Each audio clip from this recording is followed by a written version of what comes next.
Allez, c'est parti. Bonjour à tous. Ravi de vous retrouver pour ce webinaire donc organisé par Apsia en partenariat avec SAP. Donc aujourd'hui, on va surtout se concentrer voilà, sur les enjeux métiers actuels des métiers de la finance et de la comptabilité. Et on verra comment justement tirer parti d'une plateforme cloud pour répondre aux enjeux actuels. Donc aujourd'hui, j'ai la chance d'être accompagné par Frédéric Prince, que je vais laisser se présenter. Bonjour à tous, donc je suis Frédéric Prince, directeur du pôle SAP chez Apsia. Et Fabien.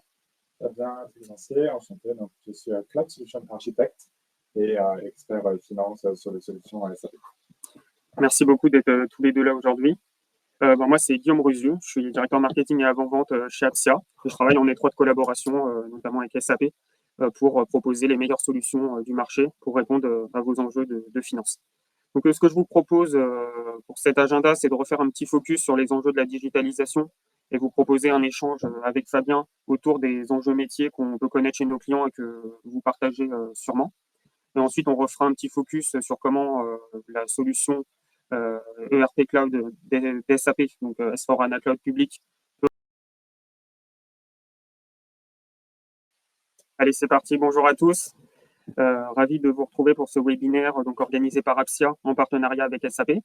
Donc aujourd'hui, on va surtout se concentrer sur les enjeux métiers actuels des métiers de la finance et de la comptabilité. Et on verra comment justement tirer parti d'une plateforme cloud pour répondre aux enjeux actuels. Donc aujourd'hui, j'ai la chance d'être accompagné par Frédéric Prince, que je vais laisser se présenter. Bonjour à tous, donc je suis Frédéric Prince, directeur du pôle SAP chez Apsia. Et Fabien. Fabien Financier, enchanté. Donc, je suis Cloud Solution Architect et expert finance sur les solutions SAP. Merci beaucoup d'être tous les deux là aujourd'hui. Moi, c'est Guillaume Ruzieux, je suis directeur marketing et avant-vente chez Apsia. Je travaille en étroite collaboration, notamment avec SAP, pour proposer les meilleures solutions du marché pour répondre à vos enjeux de finance. Donc, ce que je vous propose pour cet agenda, c'est de refaire un petit focus sur les enjeux de la digitalisation et vous proposer un échange avec Fabien autour des enjeux métiers qu'on peut connaître chez nos clients et que vous partagez sûrement. Et ensuite, on refera un petit focus sur comment la solution ERP Cloud d'SAP, donc S4HANA Cloud Public, peut répondre à ces enjeux. Et on vous fera une démonstration ensuite de concrètement comment ça se passe dans la plateforme pour que vous puissiez vous projeter avec un exemple concret de contrôle de gestion. Donc pendant toute la durée de ce webinaire, n'hésitez pas, vous avez un chat à votre droite dans l'interface qui vous permet de poser des questions. On sera ravis d'y répondre. Vous pouvez les poser aussi pendant voilà, qu'on échange. Et on y répondra aussi voilà, à la fin, on se gardera un temps pour y répondre en fin de webinaire. Donc, merci à tous d'être là, vous êtes déjà nombreux et je propose voilà, à Frédéric de prendre la parole sur les enjeux de la digitalisation. Merci à toi Guillaume. Donc la transformation digitale, ce n'est pas juste un buzzword ou juste des mots marketing, ou c'est pas simplement pour les petites et moyennes entreprises, c'est beaucoup plus fort que ça. C'est facteur de création d'opportunités, d'accompagnement sur de nouveaux business models, de solutions pour aujourd'hui et demain, qui soutiendront la croissance de vos entreprises. Pour ça, on a observé différentes tendances technologiques qui vont permettre cette transformation numérique, notamment avec l'intelligence artificielle. Donc on le voit principalement, on le voit sur les rapprochements bancaires, on le voit aussi à travers l'Internet des objets, par exemple avec vos montres autour du poignet qui mesurent le battement du cœur ou le nombre de pas réalisés dans la journée, ou alors avec les lunettes connectées d'amélioration de la réalité virtuelle, ce qui permet en fait, par exemple, lorsque vous avez des techniciens qui doivent intervenir sur cette machine, d'être guidés lors de leurs interventions de maintenance, ou aussi également au niveau de la blockchain, pour la traçabilité sécurisée des marchandises, mais également, par exemple, sur la digitalisation des services de santé, où maintenant les médecins, à travers la dictée vocale, tout s'enregistre automatiquement, c'est un gain de temps assez fort, ou la prise de rendez-vous, ce qu'on peut observer aujourd'hui, ou l'expérience en réalité virtuelle qui permet d'être encore meilleur ensuite dans le bloc opératoire. Donc, on voit toutes ces tendances aujourd'hui émerger dans cette transformation numérique. Oui, complètement, Frédéric. Aujourd'hui, les éditeurs comme SAP l'ont bien compris. Donc, ils intègrent aussi directement ces innovations dans les ERP et qui vont permettre de répondre à des enjeux métiers concrets sur la finance et sur la comptabilité, donc toute votre gestion, même jusqu'à la supply chain, par exemple, ou la BI. Et aujourd'hui, je voulais voilà, échanger avec Fabien, qui est au contact de nos clients tous les jours, et faire un point aussi avec lui pour voir quelles tendances se dessinent et surtout comment on y répond pour vous donner des exemples concrets. Notamment, on entend surtout parler là beaucoup de nouvelles législations, avec notamment la nouvelle loi finance qui arrive rapidement, dès 2024 et donc des enjeux de dématérialisation des factures. Et donc, par rapport à ces nouveaux enjeux où il va falloir réagir, moi, ce que j'avais envie de te demander, c'est quels étaient les métiers quels étaient pardon, les impacts sur les métiers de la finance et comment aujourd'hui on s'y prépare. Toi, est-ce que tu as déjà pu échanger là-dessus et qu'est-ce qui est prévu voilà, côté éditeur et surtout aussi côté Apsia? C'est une très bonne question. Moi, personnellement, j'accompagne une entreprise de parfums qui est déployée dans le monde entier sur leur exercice comptable, sur leur clôture financière. On voit déjà qu'ils ont commencé à amorcer des choses. C'est-à-dire que l'année dernière, tout était fait sur papier, les factures sur papier, les paiements au travers de tampons sur les factures. Donc, c'était très, très manuel. Ils ont comme vision la dématérialisation des factures. Ça ne se fait pas tout seul. Là, ils vont commencer à avancer les choses, à commencer à scanner les factures. Et rien que ça, c'est une énorme avancée de commencer à payer au travers d'outils électroniques type SAP. Et tout ça fait que dans le passé, de manière véridique, il y avait des problématiques de double paiement, problématiques réelles de double paiement parce que vous imprimez une facture une fois, deux fois, vous la payez deux fois au final parce que c'est manuel. Alors qu'avec des systèmes plus automatiques, on a la possibilité de toper ce qui a été payé et non payé. Et ça, c'est quand même assez critique dans le monde d'aujourd'hui. Et en particulier sur l'e-facturation, donc, qui va arriver d'ici 2024, un des points qui est assez important, c'est aussi que SAP fait la partie Chorus. Donc, c'est eux qui travaillent sur la partie Chorus côté gouvernement. Ils vont proposer le bon format pour exporter sur Chorus, c'est ça? Donc, ce sera un format qui sera ouvert, mais néanmoins, SAP se prépare dès maintenant, finalement, à faire l'interrogatoire les entreprises et le gouvernement. D'accord, très bien. Et pour vous informer aussi, Apsia s'est positionné en tant que plateforme de dématérialisation pour compléter ce processus-là.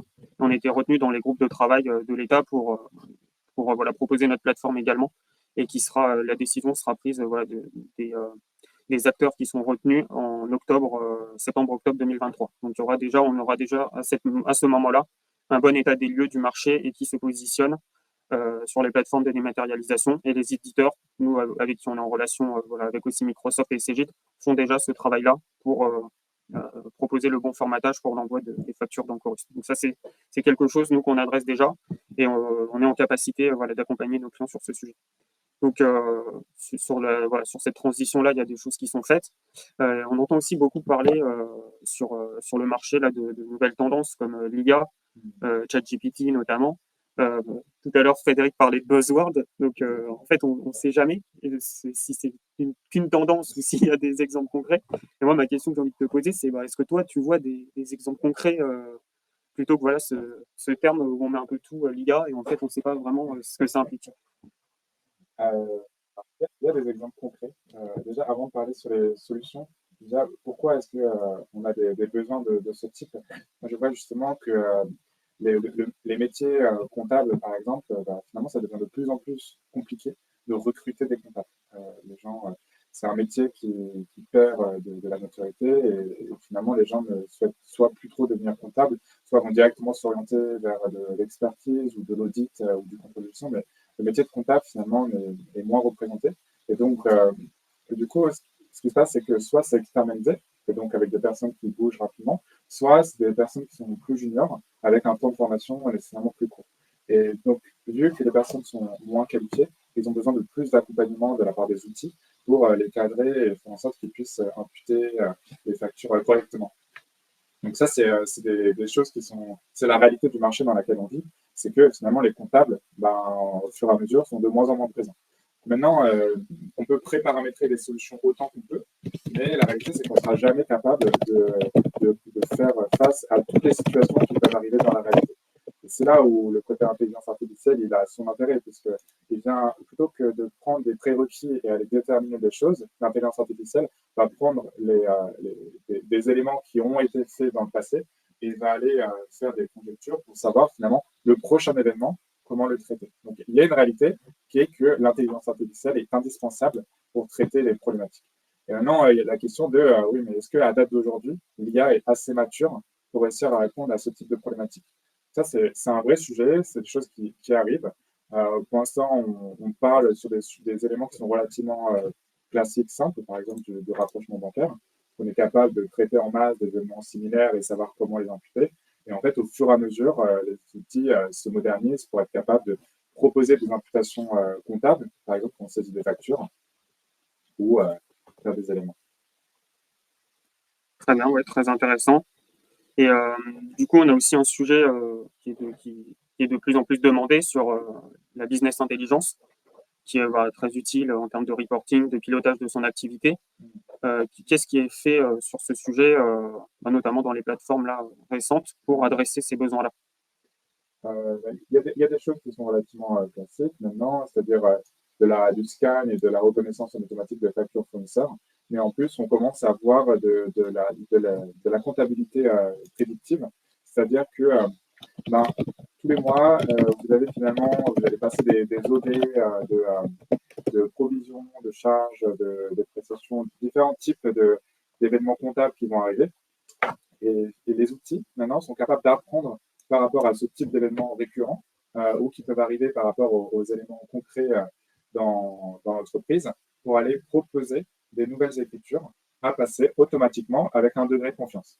Et ensuite, on peut dire, toutes les écritures sur lesquelles on est confiant à plus de 95%, on va les passer automatiquement. Et en fait, au fur et à mesure, on va avoir un système apprenant qui va passer tout seul les écritures, qui va comptabiliser tout seul les événements de gestion quotidiens. Et du coup, on va se retrouver avec des personnes, finalement les gens qui vont venir, donc les comptables vont transformer leur métier pour être plus sur de l'analyse d'exception plutôt que de la comptabilisation relativement classique d'OD ou d'écriture comptable. D'accord, super. Bon, en tout cas, c'est très prometteur, toutes ces innovations, notamment pour faire gagner du temps et voilà, être plus efficace et permettre aussi aux utilisateurs de se concentrer sur l'analyse notamment. Donc ça, c'est super intéressant. Et je voulais redonner un peu la parole à, à Fred pour qu'il nous explique voilà, un peu comment Appsia se positionne par rapport à ça et comment la solution qu'on propose avec SAP permet d'inclure ces nouveautés, ces tendances, ces enjeux et répondre plus qualitativement justement à vos besoins. Ok, merci Guillaume, merci Fabien. Donc Appsia, qui nous sommes rapidement, notre raison d'être, c'est innover, conseiller et construire pour donner un coup d'avance en toute responsabilité humaine. Alors c'est plus qu'un mantra. On innove à travers un excellent center sur SAP. On conseille, c'est-à-dire qu'en fait, il faut savoir que c'est notre ADN. Et puis on construit, on met en œuvre vos solutions d'aujourd'hui et de demain, notamment à travers SAP. Alors, Appsia, nous sommes Gold Partner depuis 2016. Nous avons plus d'une trentaine de consultants qui sont certifiés sur SAP. Et on accompagne le pilotage financier des entreprises ainsi que leur transformation digitale sur l'ensemble de leurs activités. Ça permet quoi? Ça permet aux entreprises de gagner en agilité et d'optimiser vos processus métiers et de bénéficier d'une visibilité en temps réel de votre situation financière avec les KPIs métiers qui vont bien. Donc, les solutions qu'on peut mettre en œuvre sont des solutions telles que S4HANA Cloud Public ou d'autres solutions de SAP qui s'intègrent parfaitement avec d'autres solutions qui sont présentes dans votre écosystème, des solutions CRM, des solutions de BI ou d'autres solutions. On a plusieurs références majeures chez qui on intervient actuellement, telles que vous pouvez les voir sur cette diapositive. Alors, SAP, il faut savoir que ils ont plus de 500 000 clients dans le monde. C'est une entreprise qui est stable, qui réalise un chiffre d'affaires de plus de 28 milliards d'euros de CA. L'année dernière, SAP fêtait ses 50 années d'expérience. Et c'est un secret bien gardé, mais 80% des clients de SAP sont des PME. Et ils sont également présents dans 180 pays, donc forte présence internationale pour vous accompagner dans vos déploiements. S4HANA Cloud Public, c'est une plateforme en fait qui propose une large couverture métier, de la finance, de l'achat, en passant par les ventes, la production, et qui bénéficie des meilleures pratiques du secteur. C'est-à-dire que c'est riche du retour d'expérience qu'a SAP sur l'ensemble des projets qu'ils ont pu réaliser et mettre en œuvre. C'est aussi une expérience utilisateur assez incomparable. Aujourd'hui, vos écrans, vous êtes guidés dans l'utilisation de la solution. Et puis, il y a une partie intelligence et automatisation qui se permet de se focaliser sur les tâches à forte valeur ajoutée. Et bien sûr, ça répond aux normes de sécurité et de conformité les plus élevées. Donc, la solution S4HANA Cloud Public est présente aujourd'hui dans 43 versions locales. Ça veut dire quoi? Ça veut dire que vous retrouverez dans ces 43 versions locales la mise en conformité avec les obligations légales. Donc ça, c'est quelque chose qui a une véritable valeur. Et puis, c'est présent dans 27 langues. Donc, toujours, pour vous accompagner à l'international, c'est une solution assez puissante. Donc, S4HANA Public, vous voyez sur cette diapositive, c'est son large spectre fonctionnel qui est présent dans le standard de solution. Donc, on voit qu'il y a la partie achat, la partie vente, la partie supply chain, production, R&D, finance, services, gestion d'actifs. Et ça permet d'adresser un grand nombre d'industries ou d'entreprises de services. S4HANA, c'est aussi une solution qui s'intègre très facilement avec d'autres solutions plus spécifiques du monde SAP. Suivant vos différents besoins, vous pourrez l'amener très facilement à connecter avec cette solution spécifique que vous pouvez lire sur cette diapositive. Et enfin, sur ce que vous voyez ici à l'écran, c'est là où se situe l'ensemble des data centers dans le monde pour S4HANA Cloud Public. Et donc, vous voyez toutes les redondances qu'il peut y avoir si quelquefois il y a un sujet sur un serveur. Ça permet en fait à la solution d'être en permanence disponible pour vos utilisateurs. Merci Fred. Avant de passer à la démonstration, pourquoi pour toi Appsia se positionne sur ce type de solution et notamment S4HANA Cloud Public? Parce que tout simplement c'est le futur. Aujourd'hui, c'est la solution qui offre le plus de fonctionnalités en standard pour nos clients. C'est une solution qui évolue assez rapidement. Il y a des montées de version tous les 6 mois et des mini-montées de version tous les mois. Un spectre très très large. L'interface homme-machine, en tout cas l'ergonomie, c'est aujourd'hui quelque chose de très simple pour les utilisateurs. Et c'est pour ça qu'on part sur cette solution et qu'on est sur cette solution. Ok, super. Merci, très clair. Ce que je vous propose, c'est de passer côté, justement, on en parlait, machine, avec notre homme Fabien, qui est là. Du coup, pour voir concrètement comment ça se matérialise avec concret. Donc, vous avez compris, il y a une forte profondeur fonctionnelle. Donc, on ne pourra pas, évidemment, vous montrer tous les aspects de cette solution qui est très vaste. On pourra, bien sûr, si vous le souhaitez, prendre un rendez-vous personnalisé pour vous montrer des pain points peut-être que vous avez et comment ça se concrétise dans l'outil. Donc ça, on pourra le faire dans un deuxième temps. Aujourd'hui, on a sélectionné sur plutôt la partie contrôle de gestion qui est vraiment très intéressante, notamment avec des analyses de coûts, des états de marge, etc., que Fabien va vous présenter. Et n'hésitez pas aussi, si vous avez des questions, à les poser pendant la démonstration. Si on a la possibilité de faire des focus particuliers sur une fonctionnalité, Fabien sera ravi de vous le présenter. Donc là, si vous voyez bien, normalement, il partage son écran et il va prendre la parole pour vous démontrer un peu un processus complet et vraiment très pertinent dans le cadre du contrôle de gestion. Exactement. Donc, concrètement, je suis contrôleur de gestion. Ici, dans cette démonstration, là, on est bientôt à la fin du premier trimestre. Donc, j'ai ma direction qui me demande des comptes sur la rentabilité des produits qu'on peut avoir et finalement les produits qui sont pertinents, qui ont une bonne marge ou non. Donc, concrètement, là, en tant que contrôleur de gestion, j'accède à ma page d'accueil de S4HANA. Et cette page d'accueil, je peux retrouver finalement mes différentes tâches sur lesquelles je peux travailler, les différentes applications auxquelles j'ai l'habitude, que j'ai mis en favori. Et ensuite, quelques vignettes et cartes qui nous montrent les éléments importants qui sont importants pour mon activité. Ici, on va faire une focalisation particulière sur le contrôle à la fin du premier trimestre pour voir finalement les produits qui sont rentables ou non rentables, tout simplement. Donc, pour faire cela, on va partir d'une vision très macro et on va rentrer dans une vision beaucoup plus micro. Donc, pour avoir une vision assez macro, on a tout simplement un Financial Analytics qui est un lien vers notre environnement SAP Analytics Cloud. SAP Analytics Cloud, c'est un environnement de business intelligence qui est directement intégré dans S4 et qui vient se connecter aux données. Là, on peut voir assez simplement les ventes que l'on peut avoir et les différents COGS que l'on peut avoir au fur et à mesure des périodes, 1, 2, 3, 4. On voit finalement qu'à partir de février-mars, on a eu des ventes plus élevées avec un taux de marge un peu plus élevé. Février, le taux de marge était un peu plus faible que les autres mois. Et c'est ce type d'éléments qu'on va pouvoir voir plus en détail. Là, on a une vue assez macro, qui nous aborde des informations assez générales avec un taux de marge relativement à 30%. C'est plutôt bien. On a un deuxième élément qui nous donne un peu plus de détails, notamment sur le taux de marge par type de produit. Donc, nous, on fait une entreprise qui font des vélos. Et on a trois types de vélos, des e-bikes, des mountain et des vélos racing.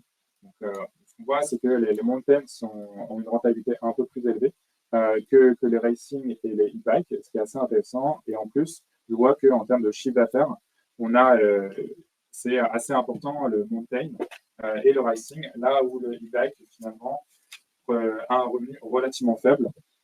On va vraiment se poser la question si on continue cette ligne de produit ou si on ne se focalise pas uniquement sur Mountain et Racing. C'est une vision qui est très, très macro.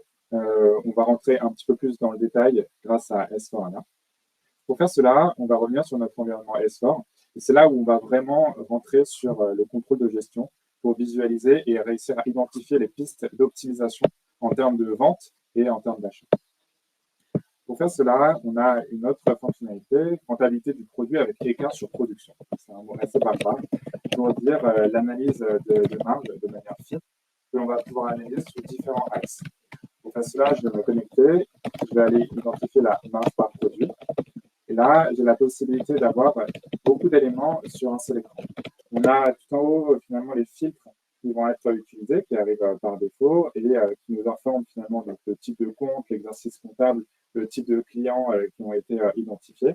On a à gauche, de la même manière qu'un tableau croisé dynamique, les éléments qui vont venir en colonne et en ligne. Donc, colonne, c'est donc ce qui va arriver ici dans le tableau. Et en ligne, ça va être tous les éléments qui vont être sur la gauche. Ça, on va le replier. On va avoir en haut une représentation graphique qui nous représente finalement nos marges par rapport aux 4 axes et donc 4 groupes de produits qui ont été identifiés. Donc, Cruise, le Mountain qu'on avait juste avant, la partie Racing et la partie Youth. Donc, dessus, on peut avoir tous les éléments finalement qui sont représentés en dessous et on voit notamment que le Mountain a une marge relativement plus élevée, Racing un petit peu moins élevée, et Youth relativement élevé. Et en dessous, on va pouvoir, si je zoome un petit peu, on va pouvoir avoir des éléments très factuels sur le montant qui a été facturé. Donc on voit par exemple sur Mountain qu'on a 84 millions qui ont été facturés sur le premier trimestre 2023. On a eu des réductions d'ailleurs de 78 000 € sur ces ventes, ce qui nous fait finalement une vente à 84 millions. On a des coûts des marchandises de 48 millions, ce qui nous fait une marge intermédiaire de 35 millions. On a en plus des coûts fixes, donc ça va représenter par exemple les coûts des marchandises variables, donc ça va être nos coûts des marchandises, plus éventuellement les coûts sur commission que l'on peut avoir au niveau des ventes. Et le coût fixe, ça va plus être les boutiques, ou tous les coûts qui sont indispensables pour avoir réalisé ces ventes.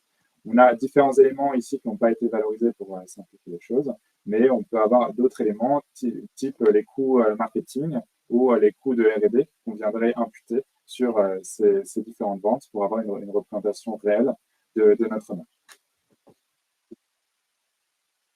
146 $ par pièce sur No Mountain.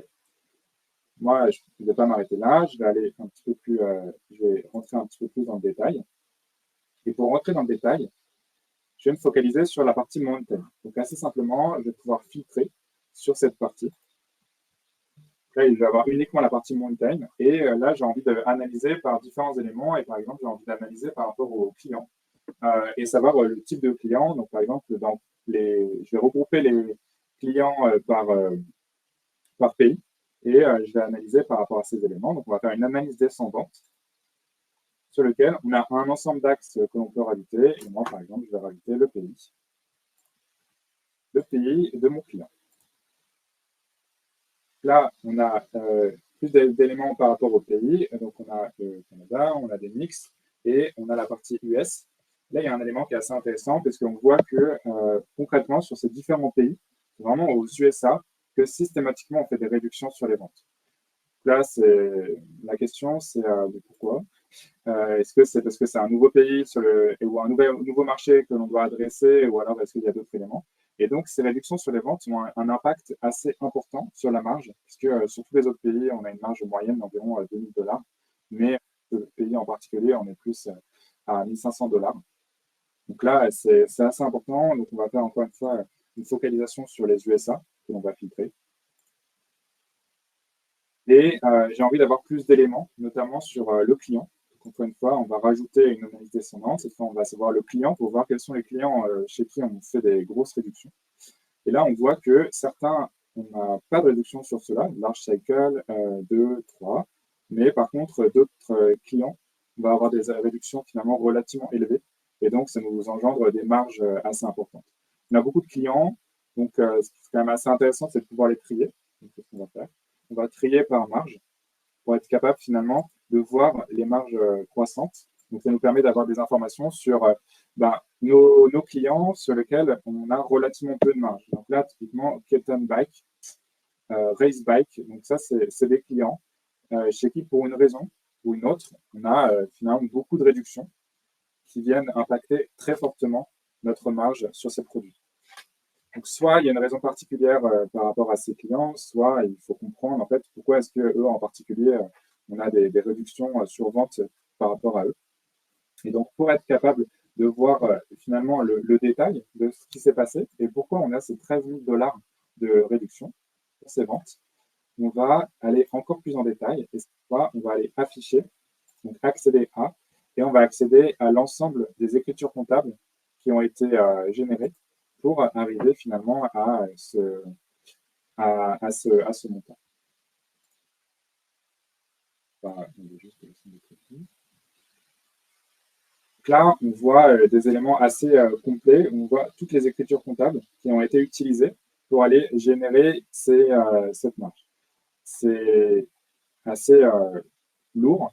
Donc, l'idée serait plutôt de réussir à les regrouper pour voir finalement sur quel type de dépense on a eu les éléments. Donc, là, on va tout simplement regrouper les éléments, regrouper les écritures comptables. Et un élément sur lequel on peut regrouper de manière assez simple, c'est le compte général.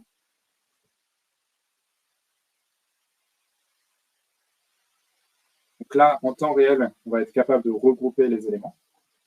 On va être capable de constater finalement tous les types de coûts qui sont associés à nos ventes.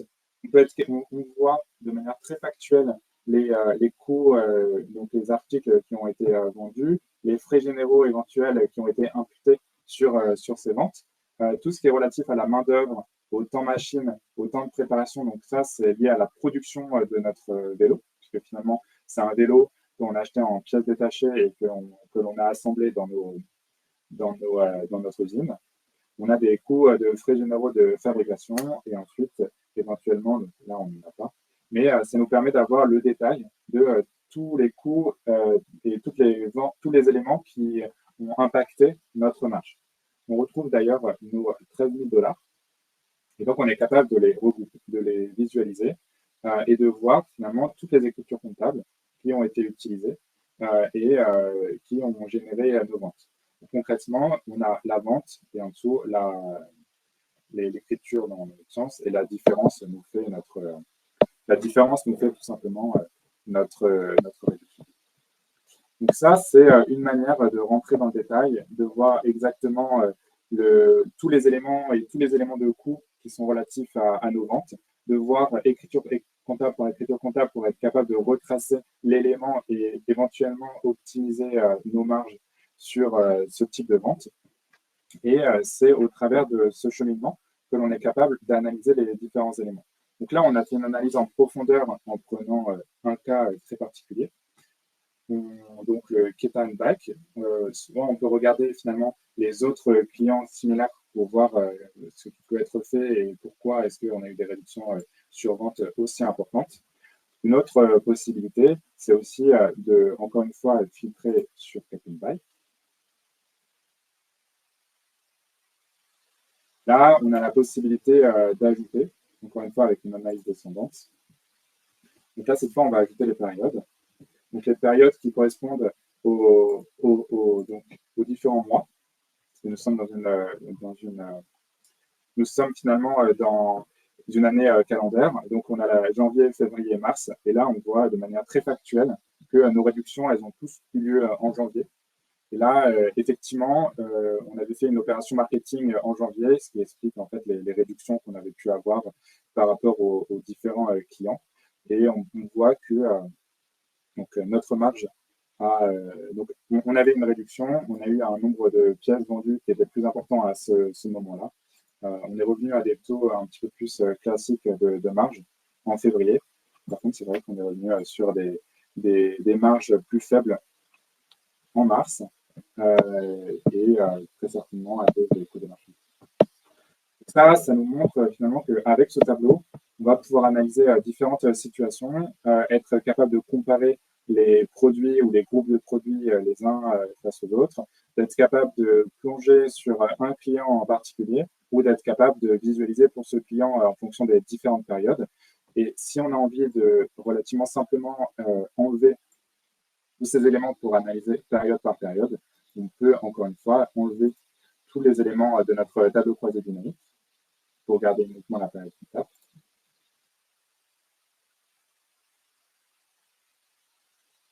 Là, on voit l'évolution au fur et à mesure du temps de nos ventes par rapport donc à toujours notre total back.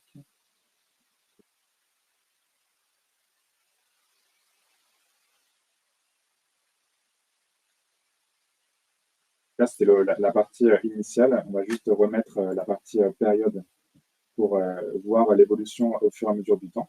Tout simplement, on va le positionner à l'intérieur.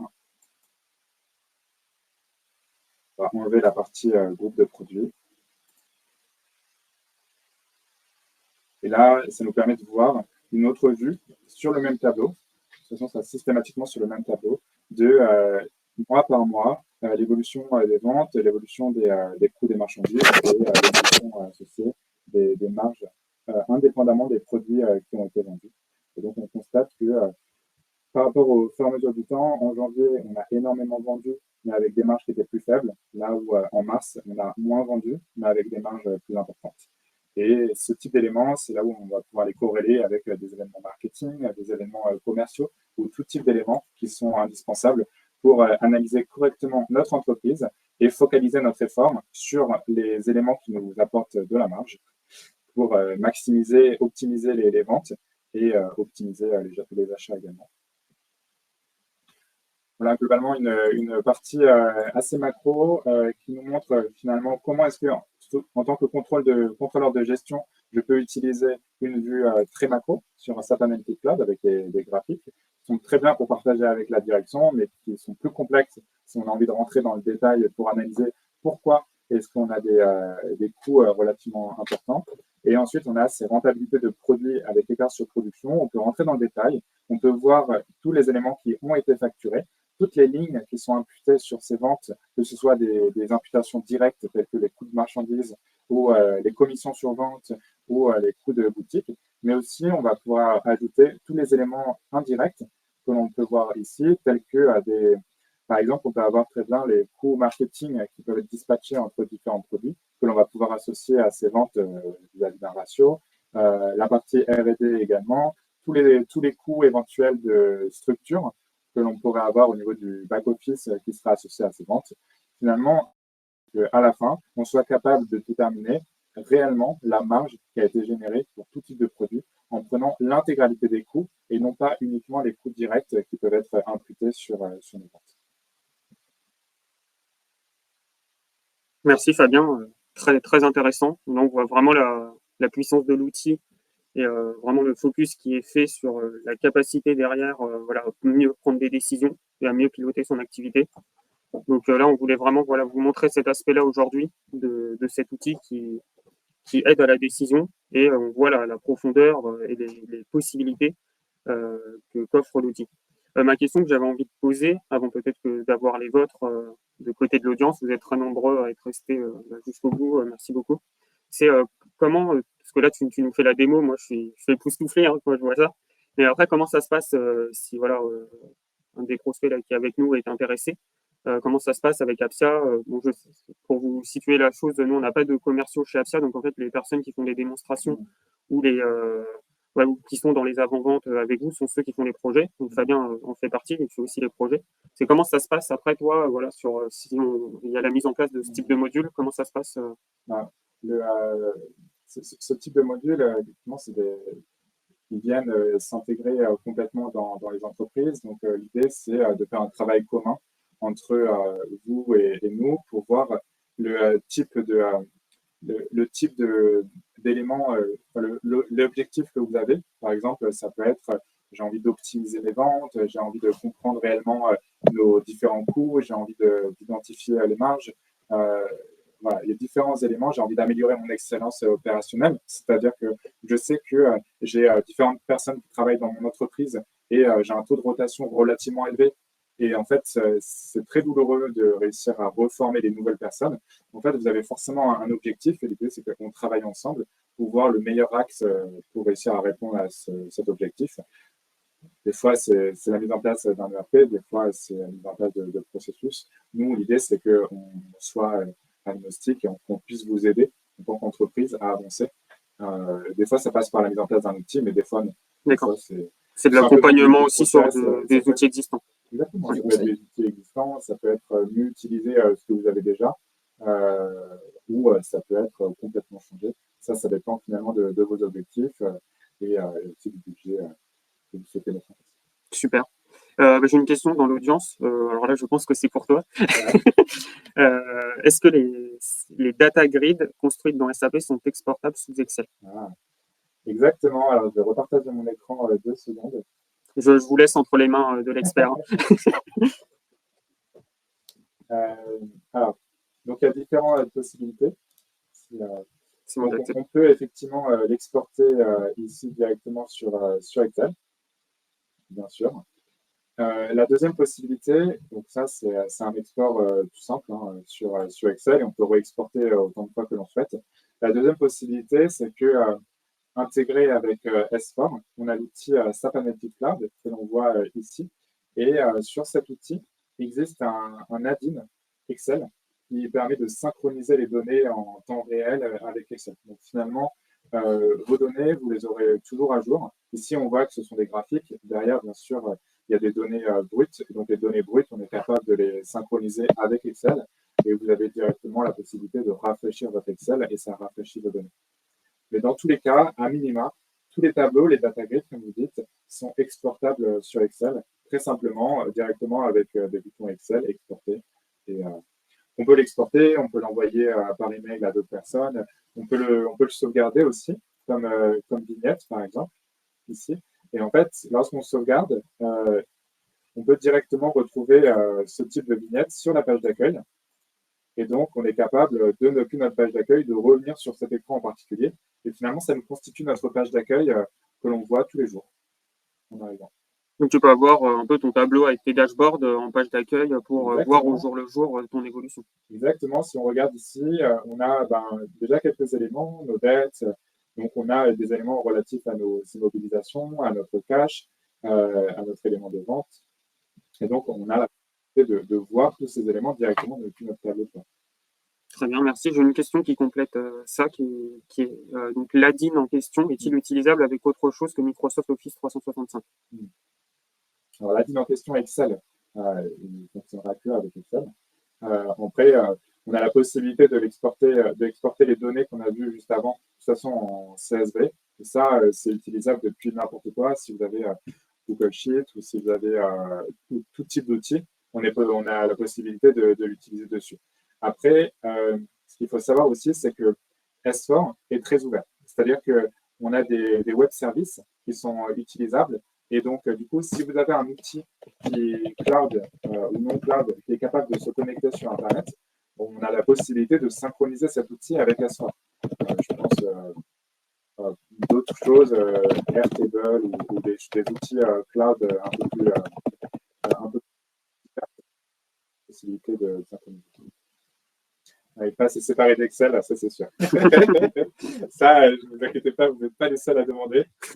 Systématiquement, Excel, c'est en général ce que tous les contrôleurs de gestion ont. Moi aussi. Et SAP a bien prévu les choses. C'est top. Et j'avais une question aussi qui me vient. Tu nous as montré un peu les dashboards, les tableaux de reporting. Ça marche comment si on veut les partager à sa direction, à ses collègues? C'est une très bonne question. Donc, si on veut partager les tableaux de bord, par exemple, SAP Analytics Cloud, donc là, on a constitué notre tableau de bord, on est très content, et on souhaite le partager. Pour le partager, on a la possibilité de l'exporter, et là, on peut l'exporter directement soit sous PDF, soit même sous PowerPoint, Google Slide. Et donc, on peut, par exemple, exporter les différentes pages, et ça nous constitue notre PowerPoint qui va pouvoir être présenté à la direction. Et donc, on se constitue ces éléments, on se met notre sommaire avec différents éléments, type la date du jour ou des choses comme ça. On se constitue notre PowerPoint, ça nous a pris 2 minutes, et on va pouvoir le présenter à la direction. Là, il est en train de prendre une photo de chacune des pages. Il nous constitue notre fichier PowerPoint, que je vais ouvrir ici. Ah ouais, c'est top ça. Et donc, là, je suis capable de voir finalement notre première page, notre deuxième page avec les différents éléments. Et ensuite, j'ai une annexe avec toutes les conditions qui ont été utilisées, savoir finalement les fils. Donc, je sais que c'est 2023, de la période 1 à 12, en gros, donc l'intégralité de l'année, que c'était en US dollars. Donc, je suis capable finalement de retrouver, et si je me souviens plus de quelle version j'ai, je suis capable de le savoir. Sans bien sûr que je peux rajouter les éléments dans chacune des pages. Mais à minima, je peux constituer mon tableau de bord sur l'outil de BI, constituer mon PowerPoint et le présenter à la direction. C'est top ça. Donc là, les tableaux sont basés sur ce que tu nous as montré avant, mais je suppose qu'il y a plein d'autres tableaux qui peuvent être générés en fonction de ce qu'on veut travailler, quoi. C'est justement l'intérêt d'un ERP. L'idée, c'est que ici, on a différents éléments, on est capable d'analyser nos marges, on est capable d'analyser tous les éléments. Ces éléments, c'est très brut. Donc, pour un contrôleur de gestion, ça va lui aller très, très bien. Il va pouvoir faire ses exports sur Excel sans aucun problème. Il sera très content. Mais il y a quand même un moment où vous avez besoin de le présenter à votre direction, notamment à votre direction générale ou CEO ou tout type de personnes qui ont envie d'avoir des choses un peu plus graphiques. Et donc, c'est là où un outil type SAP Analytics Cloud est particulièrement pertinent. Ça vous permet de voir finalement de manière très imagée les différents éléments. C'est là où c'est important d'avoir une représentation PowerPoint. Bien sûr, on peut partager juste la présentation, on peut les faire venir sur le tableau de bord. Ils sont capables de filtrer, de faire différents éléments. Maintenant, dans la réalité, ouais, c'est mieux d'exporter dans les pratiques. Un PowerPoint bah oui. ou un PDF, ça marche très très bien. Et le PowerPoint, j'ai la question justement, est-ce qu'il se rafraîchit automatiquement ou tu es obligé de le régénérer à chaque fois? Non, le PowerPoint, il est figé. Il est figé. C'est le Excel images. qui, par contre, lui, il se met à jour automatiquement. L'Excel, il se met à jour. Par contre, le PowerPoint, c'est des images figées à un instant T. Là, par contre, pour avoir les derniers dashboards, il faut aller dans l'application. Il faut l'exporter. Après, il y a aussi la possibilité que SAP Analytics Cloud envoie automatiquement, par exemple, toutes les semaines, la version à jour. Il est capable d'envoyer par mail la dernière version de ces mêmes tableaux de bord. Ça, c'est un workflow à configurer? Oui, c'est un workflow très simple où on dit finalement l'export et ensuite on va dire l'export, on va le sortir à période régulière. D'accord. Et donc, toutes les semaines ou tous les mois, cet export il va être envoyé à un ensemble de personnes automatiquement sans qu'on ait rien à faire. Ok. Ouais, ça peut répondre un peu du coup à la question de l'avoir régulièrement, mais ça Exactement. nécessite de mettre en place l'action du type alerte pour. Exactement, c'est l'idée en fait. C'est vous allez travailler sur la construction du rapport pour identifier les choses. Après, le rapport ne fait pas tout, parce qu'une fois que vous avez votre rapport, il faut quand même analyser les incohérences ou les pistes d'optimisation. C'est là où vous allez vraiment avoir votre valeur ajoutée. Maintenant, à minima, le rapport il va se constituer tout seul, potentiellement s'envoyer tout seul aux personnes qui vont bien, avec l'annexe pour savoir qu'est-ce qui a été fait. Et on peut même éventuellement rajouter une annexe Excel qui serait les données brutes. Comme ça, vous avez. Super. Très intéressant en tout cas. Alors, on a une question, oui, sur la formation pour paramétrer les rapports. Est-ce que c'est quelque chose chez Apsia? C'est un accompagnement au départ, après on rend autonome les users? Comment ça se passe? Alors, on peut faire les deux. Moi, je sais qu'on a des clients qui ont pris en main l'outil. On a fait 2-3 formations et qui maintenant sont complètement autonomes pour le faire. Il faut savoir que pour faire ce type de rapport, qui a l'air en soi relativement complexe, ou complet en tout cas, c'est très simple. C'est la même complexité que faire un tableau croisé dynamique. C'est-à-dire qu'on va travailler ensemble, on va constituer finalement notre environnement, on va sélectionner les différents éléments qui sont à constituer et cliquer sur ce que l'on veut voir affiché à l'écran. Là, je vous montre un autre environnement, par exemple, sur lequel on a un autre tableau de bord. Ici, on a la possibilité de le modifier.